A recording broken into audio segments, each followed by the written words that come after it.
Vamos a iniciar, vamos a iniciar entonces nuestro Zoom y vamos a ver la predicación del día domingo.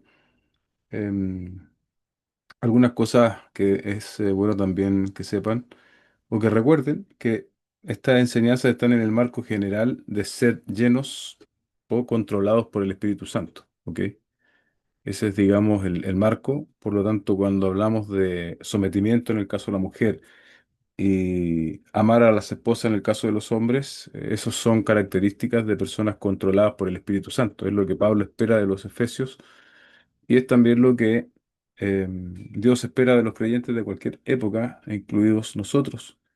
Lo otro, lo otro también, obviamente acá no todos son casados, pero igualmente la enseñanza encuentra aplicación en el sentido de que, bueno, muchos se van a casar algún día y aunque no llegase a casarse alguien, que puede ser también el caso, porque Dios así lo ha decidido, de todas formas esto es parte, digamos, de cómo la Biblia describe el asunto del matrimonio, por lo tanto siempre va a ser útil independiente de nuestra condición en la cual nos encontremos. Ahora, obviamente para los que estamos casados, cobra mayor aplicación y desafío, pero de todas formas alcanza a jóvenes, a personas solteras. Esta enseñanza tiene aplicación de alguna u otra forma. Quizás aquellos que son solteros en alguna oportunidad podrán ayudar a algún matrimonio, entonces también encuentra utilidad en ese sentido. Dicho eso, voy a dividir la enseñanza en dos. Si bien el día domingo la presenté en tres puntos, me parece que puedo hacerlo perfectamente en dos. El primer punto lo recordarán, ¿no? Bueno, el nombre del tema o la enseñanza fue el matrimonio según el diseño de Dios. Y el primer punto, en los versículos 22, eh, 22, 23 y 24, se dirige a las mujeres, cuyo punto principal allí fue el, el asunto del sometimiento, ¿ok? Entonces vamos a recordar un poco eso. La verdad es que este no es el único pasaje donde se habla de el sometimiento por parte de las mujeres hacia los hombres. También en la carta a Timoteo se menciona, tal vez con una aplicación distinta, porque ahí estaba hablando de que Dios no permite hablar, Dios no permite hablar a la mujer en la congregación. Entonces es otro contexto, pero sin embargo se ve el mismo principio de sometimiento y el principio de que el hombre es cabeza de la mujer. Y lo interesante es que en el caso de Timoteo también se utiliza un argumento que no es solo un argumento de contexto, no es solamente una cuestión de contexto cultural o contexto bíblico particular o greco-romano o judío, sino que otra vez se ocupa un argumento de tipo de diseño, porque justamente en ese sentido ahí Pablo recurre al relato de Génesis. Dice que Eva fue engañada, entonces ese es el argumento, no es un argumento de contexto. Eso nos hace ver que este tipo de enseñanza no es tan fácil como decir, ah, las vamos a descartar porque era un asunto de contexto particular de la Biblia. No, porque cada vez que la Biblia usa un argumento que es un argumento, en este caso un argumento, la relación de Cristo con la iglesia, entonces esa relación de Cristo con la iglesia yo no la puedo desarmar. Por lo tanto, lo que se me está pidiendo, en este caso a las mujeres, de someterse, tampoco, porque lo que Pablo está comparando es la relación de Cristo con la iglesia. Y como la iglesia debe someterse a Cristo, así también las mujeres deben estar sometidos a todos, en todos sus maridos. Entonces, es bueno recordar eso, hermano. Nosotros hace algunos años no lo entendíamos de esta manera, pero fue precisamente la escritura la que nos fue mostrando de manera más clara este entendimiento. Y pienso que no es primera vez que hablo de este tipo de asuntos, pero para que usted lo tenga claro, ¿sí? Y obviamente donde la escritura es, nos habla de esta manera, nosotros la verdad es que no podemos amoldearnos a lo que dice el mundo, sino que tenemos que defender lo que dice la escritura Y cuando Dios dice algo, definitivamente eso será lo mejor, o sea, mucho mejor que lo que hoy día se está postulando. Entonces ahí en los versículos veíamos eso, ¿no? Porque el marido es cabeza de la mujer, así como Cristo es cabeza de la iglesia, siendo el mismo el salvador del cuerpo. Ahí está ese argumento que yo les decía que es un argumento que no es circunstancial, es un argumento permanente. Podemos preguntarnos, ¿dejará Cristo de ser la cabeza de la iglesia? No, no va a dejar. En consecuencia, la instrucción bíblica es aplicable y no responde, no se relaciona simplemente con algo del contexto, como decir que es verdad, como yo se lo expliqué el domingo, ¿no? Que en el tiempo bíblico las mujeres eran infravaloradas. Es precisamente el cristianismo quien viene a darle el valor que la mujer tiene, que está hecha a la imagen de Dios. Hasta antes de eso, y en los contextos grecorromanos y judíos, prácticamente no tenían valor. Y eso obviamente era una distorsión de la realidad. Solo para repetir, porque esto me parece práctico, y bueno, el día domingo la verdad habíamos muy poquitas personas en la congregación, y no solo habíamos pocos, sino que había pocas personas también casadas. Yo obviamente no tengo el dato cuántos hermanos se pueden conectar o no cuando no van al servicio el día domingo. Por lo tanto, me parece que estas partes prácticas del texto son importantes que las volvamos a escuchar. Planteado de alguna manera negativa, ¿no? ¿Qué no significa que el marido sea cabeza de la iglesia?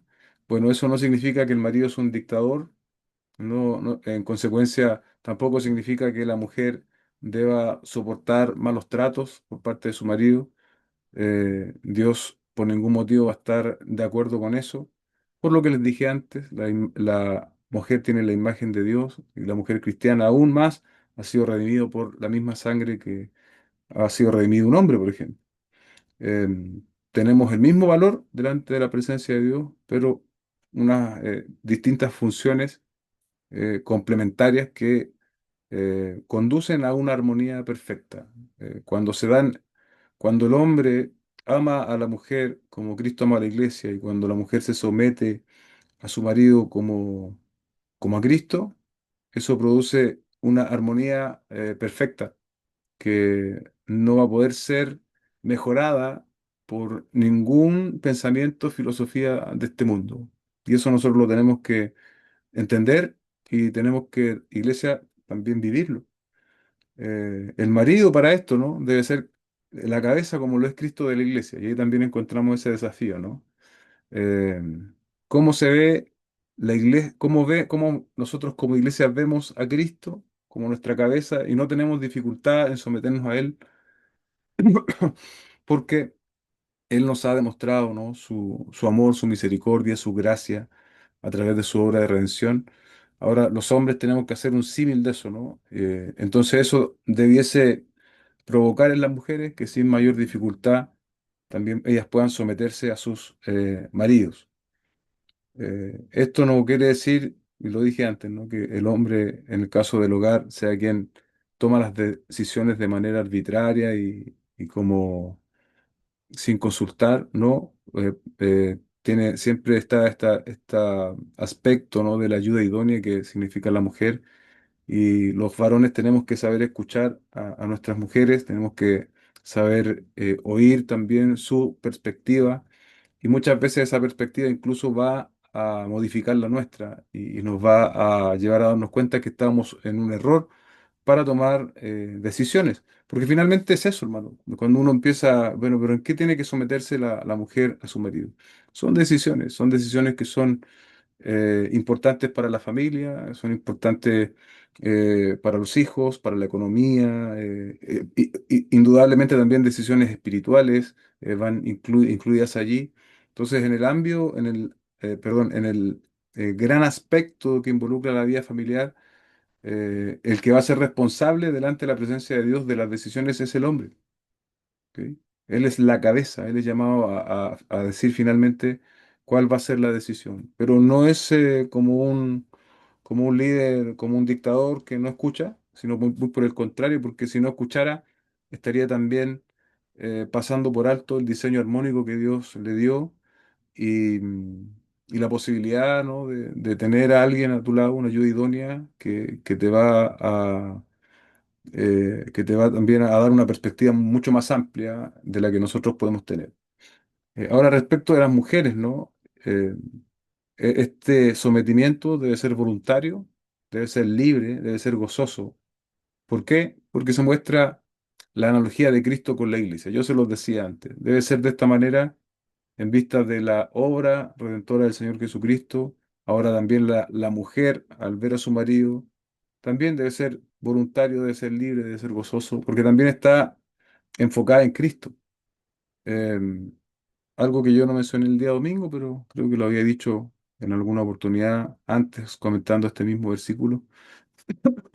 El texto nos dice, hombres sometan a sus mujeres, ¿sí? O sea, sería una muy mala aplicación que alguno de los varones vaya con este texto y le diga, mira, tú tienes que someterte, la Biblia dice que tienes que someterte. Sería una muy mala aplicación. Eh, Sino por el contrario, dice que las mujeres sométanse a sus maridos como a Cristo. ¿Se dan cuenta? Dios no nos quiere a nosotros como intermediarios de esto, sino que a Cristo. Cristo, en vista que se someten a Cristo, ahora también deben someterse a a sus maridos. Yo escribí esto hoy día y dice, una mujer en una correcta relación con Cristo tendrá una correcta relación con su marido. No tendrá problemas en someterse. Una mujer en una correcta relación con Cristo tendrá una correcta relación con su marido. Por lo tanto, si hoy día las mujeres, escúchenme, tienen problemas de sometimiento, el problema no es tanto en la relación con el marido, sino que el problema mayor está en la relación con Cristo. Tal como yo les decía, todos los creyentes tenemos que someternos a Cristo, pero aquí hay algo específico respecto de la relación marido-esposa. Y el énfasis y la palabra se está dirigiendo hacia las esposas. Así que ese es el primer punto que yo quisiera recordar respecto de las mujeres.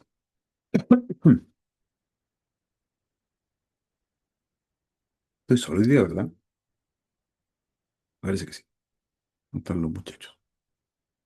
Bien, sigo entonces al punto 2, que es a los maridos, bueno, aquí vamos a hacer punto 2 y final, ¿no? No voy a hacer el punto 3 que hice en la prédica. Eh, no es más fácil lo que se nos pide a los maridos. El verso 25 dice, maridos amen a sus esposas así como Cristo amó a la iglesia y se dio él mismo por ella. ¿Sí? No es para nada fácil amar como Cristo amó. Y es eso lo que se nos está pidiendo a nosotros los hombres. Le leo esta cita de Warren Wiersbe una vez más. Pablo estaba elevando el amor matrimonial al nivel más alto posible, porque veía en el hogar cristiano una ilustración de la relación de Cristo y la iglesia. ¿Cómo amó Cristo a la iglesia? Bueno, ahí en los versos 26 y 27 nos lo dice, ¿no? Primero dice que se dio a sí mismo por ella. Eso de manera amplia, ¿no? Nos está hablando de la muerte de Cristo, del acto redentor. Pero después en los versos 26 y 27 es aún mucho más específico.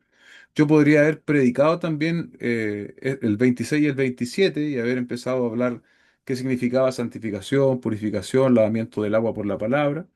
Pero creo que en esta misma serie yo hablé de esos conceptos. Así que yo solo enfaticé en lo que Dios estaba haciendo con la mujer, perdón, lo que Cristo hizo por la iglesia, como bendiciones espirituales. Lo encerré en ese concepto de bendiciones espirituales. Ya luego, en el verso 28 dice, así también los maridos deben amar a sus mujeres. O sea, Cristo no se reservó nada, ¿cierto? Por salvar a su iglesia. Verso 26, la santificó, la purificó por el lavamiento del agua con la palabra, a fin de presentársela a sí mismo, una iglesia en su gloria, sin que tenga mancha ni arruga ni cosa semejante, para que fuera santa e inmaculada. Eso está completo. A eso no le falta nada. No hay nada más que agregar allí. De hecho, les decía yo el día domingo que muchos estudiosos piensan que eso era parte de un himno o de una confesión primitiva de la iglesia, por lo completa que es respecto de la obra de Cristo. Entonces, ahora dice, después de haber dicho eso, que yo le podríamos desglosarlo y a lo mejor se podría hacer una prédica solo de esos dos versos.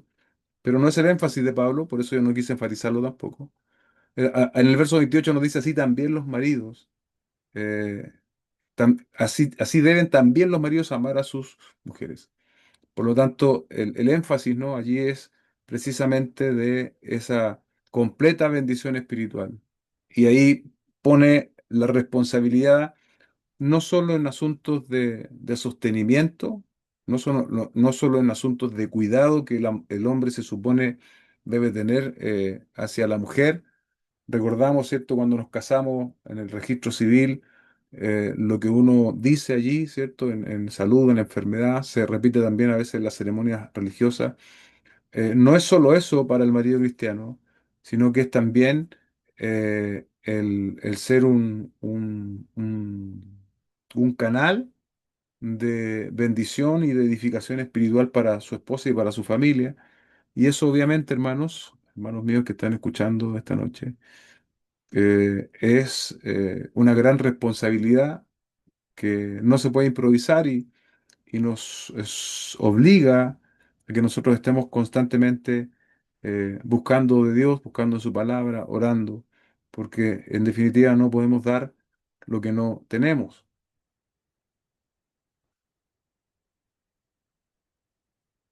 Luego en el verso 28 y 29 hace una analogía respecto del cuerpo, ¿no?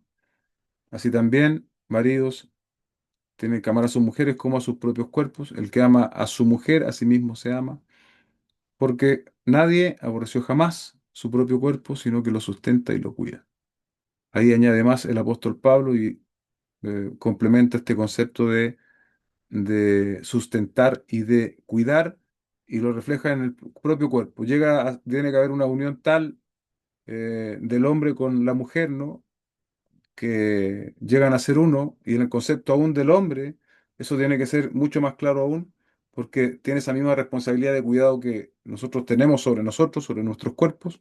Ahora tenemos que también tenerlo para nuestras mujeres, para nuestras esposas.